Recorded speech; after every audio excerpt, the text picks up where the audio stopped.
Partez sur moi et embrassez Binge Audio pour moi.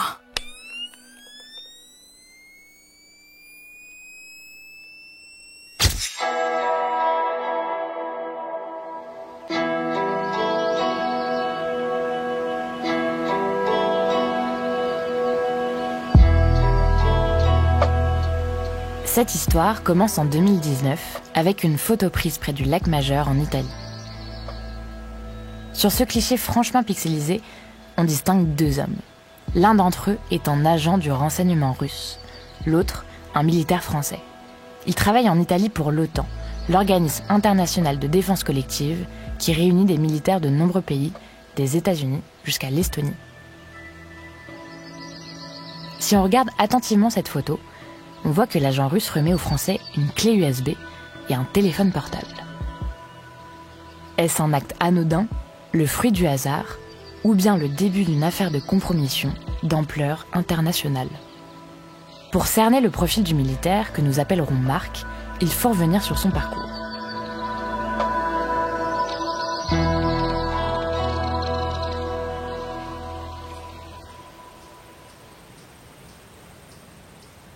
Dans les années 90, Marc fait la prestigieuse école militaire de Saint-Cyr.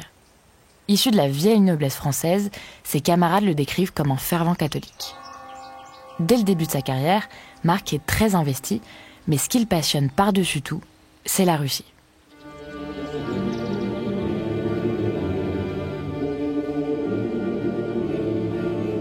Ça fait des années qu'il apprend la langue, ce qui lui permet de passer 2 ans comme attaché de défense au Kazakhstan, un pays à forte influence russe. C'est sans doute cet intérêt pour la culture slave qui attire l'attention des services de renseignement russes à l'affût de la moindre proie. Ils ne ménagent pas leurs efforts pour recruter des agents doubles, et Marc en est le parfait exemple.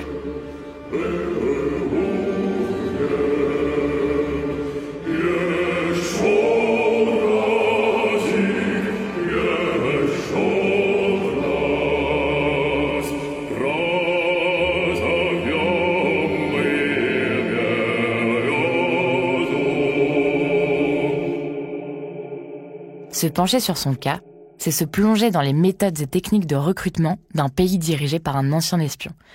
D'ailleurs, on dit souvent en Russie qu'il y a un espion dans chaque famille.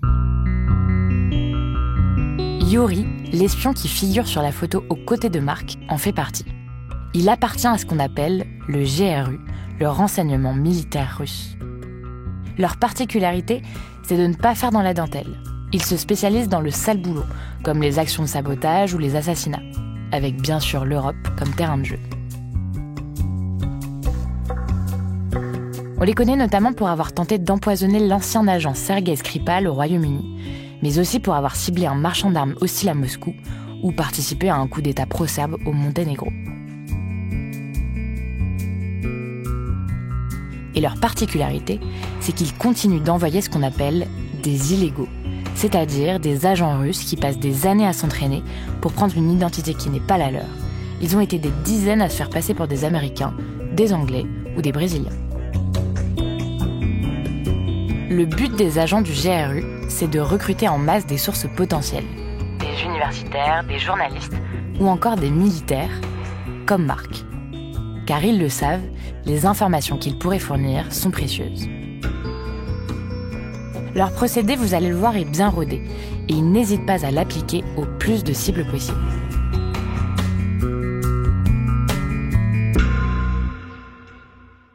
En règle générale, les membres du GRU agissent sous couverture. On les trouve principalement dans les ambassades où ils se font passer pour du personnel diplomatique. Ils sont en réalité payés pour écumer tout ce qui peut être intéressant pour leur pays. Et pour ça, ils fréquentent des soirées autour de la politique, des projections de documentaires ou même des bars prisés par des militaires. Si jamais vous avez un doute sur le fait d'être rapproché par un membre des services secrets russes, voici comment celui-ci procède. Il risque de vous tendre une carte de visite, en vous expliquant se sentir seul, isolé, loin de la Russie. Peut-être qu'il vous dira vouloir se faire des amis ou en avoir marre de sa femme et avoir envie de s'enivrer. Une fois le poisson ferré, la cour commence. Votre nouvel ami risque de multiplier les propositions de soirée, dans des bars à vin huppé si vous aimez ça, ou si vous préférez, dans des bars à sushi ou des bars à hôtesses. Quelle que soit votre envie, il se pliera en 4 pour la combler. Et l'alcool aidant, il se mettra à vous poser quelques questions plutôt personnelles. Êtes-vous satisfait de votre salaire ? Aimez-vous fréquenter les femmes ?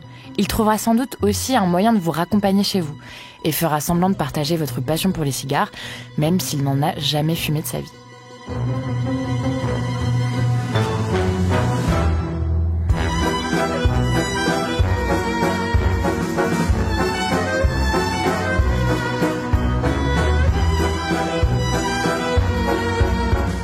Vient ensuite le moment de la requête.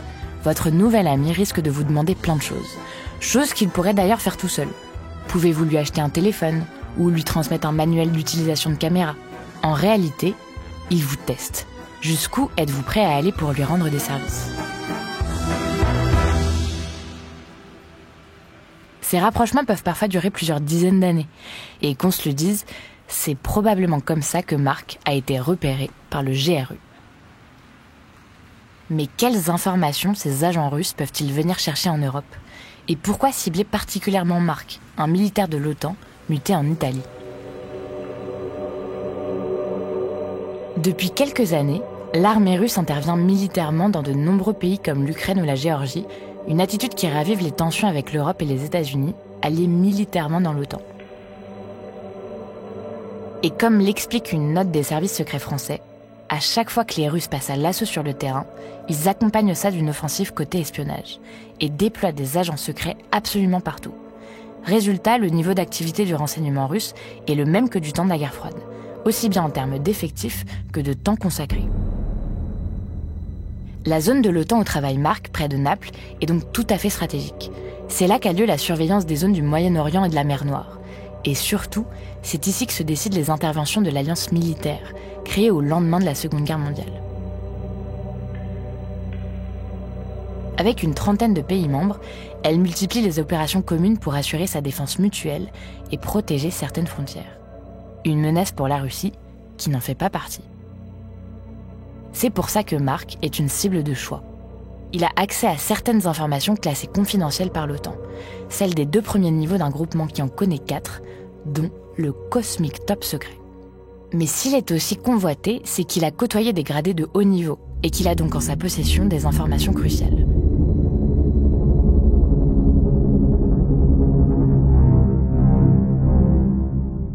Si Marc accepte cette collaboration, c'est le jackpot pour les services de renseignement militaire russes. Car en toute discrétion et sans que personne ne le soupçonne, il peut récupérer des dizaines et des dizaines de documents et des rapports classés confidentiels.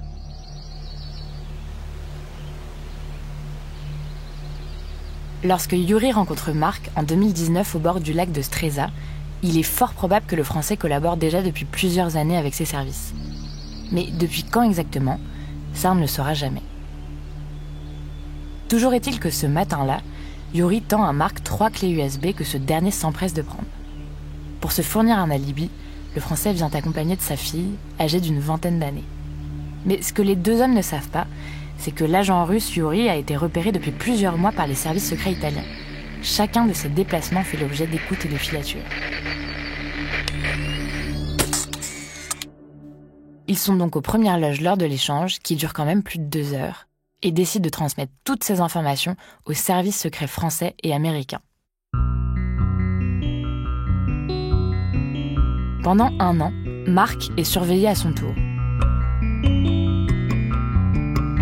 Les services secrets scrutent ses allers et retours entre la France et l'Italie. Ils assistent même à de nouveaux rendez-vous avec Yuri. Les services français ont alors 2 choix.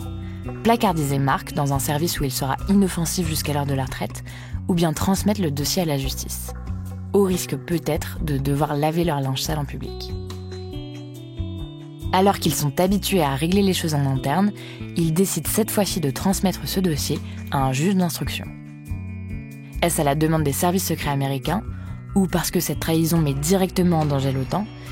Là encore, personne ne le saura jamais.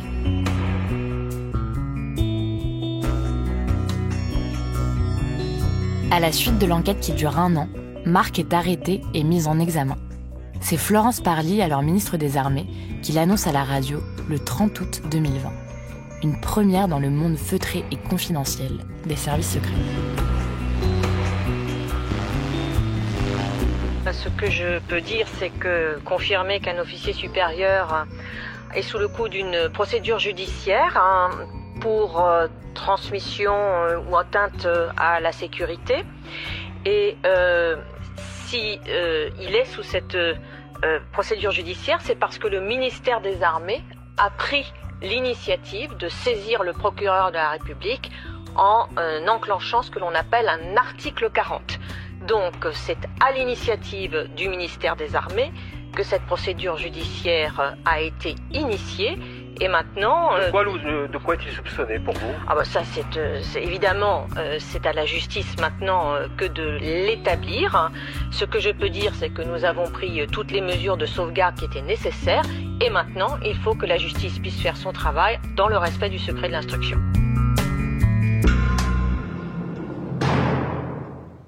Au moment de l'instruction, Marc explique aux enquêteurs être tombé sur Yuri par hasard alors qu'il se reposait près du lac avec sa fille. Il explique que la conversation a eu lieu en anglais et qu'ils ont parlé de la pluie et du beau temps. Mais quelques jours plus tard, il se ravise et admet avoir discuté en russe. Sauf que ses souvenirs sont flous, il ne se rappelle pas de la nature des échanges. Marc ne cesse de le répéter, il n'a aucune idée de la réelle identité de Yuri. Il ne l'a jamais croisé avant et il est loin de se douter qu'il s'agissait en fait d'un membre du GRU. Pourtant, lors de ses auditions, il change une 3e fois de version. Yuri l'aurait approché frontalement en lui mettant la pression. On sait qui vous êtes, on sait où vous travaillez et on veut que vous nous transmettiez des informations. À ce moment-là, Marc décide de plaider la carte de la passivité. En gros, il dit aux enquêteurs avoir été dans, je cite, le refus intérieur de faire quoi que ce soit.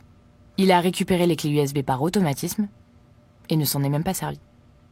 Marc dit aussi qu'après cette rencontre, il tente de révéler l'affaire à 2 collègues, mais au dernier moment, là encore, il se ravise. Les conséquences de cet aveu auraient été bien trop importantes par rapport à ce qu'il considère comme être des échanges insignifiants.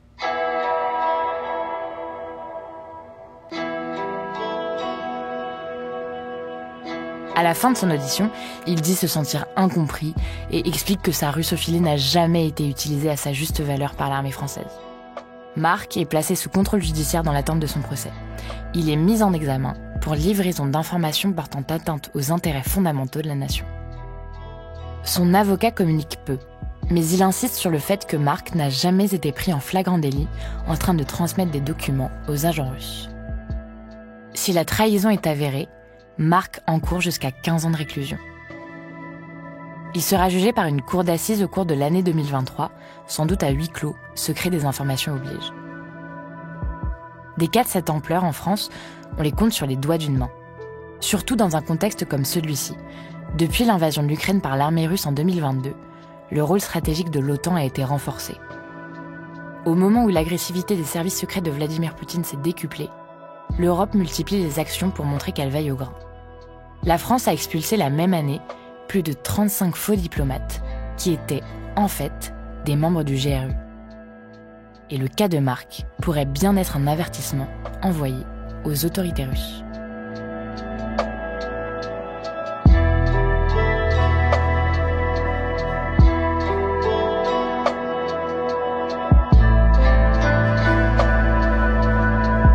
Autrice, Licia Mézenc.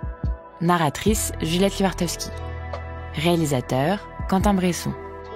Productrice, Charlotte Bex et Juliette Livartowski.